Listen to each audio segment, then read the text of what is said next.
Hello, this is Frank again, and this time I'm just going to be giving you guys a quick lesson on how to adjust the strap on your guitar.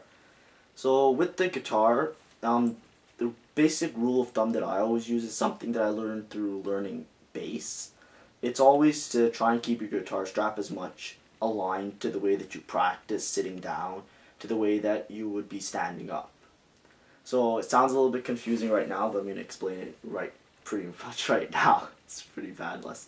Anyway, basically what I do is I adjust the strap so that it basically sits comfortably. It's not loose or anything. This is how it would be if I were to stand up. So if you see, I'll remove my legs to give you the implied position that it would be standing up.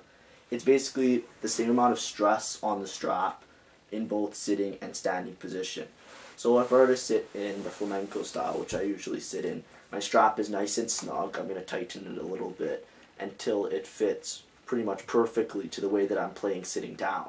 Because most times when you're practicing, in most scenarios you won't be able to stand up, or sometimes I have guitars right here like this one that I use all the time that doesn't even have a strap on it. A lot of times it gets in the way.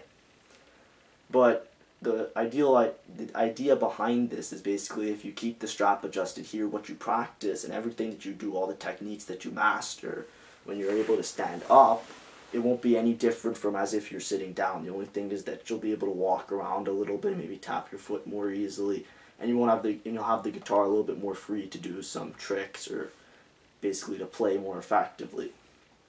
Basically, as you can see now I'm giving the implied position that I would be in standing up. The guitar hasn't moved much. I just tilted it a little bit extra because that's how I like to play when I'm standing. But it's basically in the same height, the same distance my pick, the same distance for my hand, as if I were just sitting normally and resting the guitar. So keeping that in mind, it makes it a lot easier to play the pieces that you practice when you're performing them standing up, instead of just having to perform difficult pieces sitting and then play easy pieces standing. Basically a lot of stuff, but it kind of looks a little bit dorky having your guitar so high, because a lot of people like to keep the guitar low, like especially bass players. They like to be picking all the way down at their knees and then just like banging your head along to that. But you could do that sometimes if you really want to. There's no rule against it. There's tons of great guitars who don't go by this. For example, Jimmy Page plays the Les Paul significantly lower than how he would if he were sitting down. But for a beginner, it's really ideal in order to play effectively instead of just creating mush or noise when you stand up or when you perform. It's going to keep the music within what you play and basically show off some great skills instead of just showing mediocre stuff. So thank you for your time, and that's all.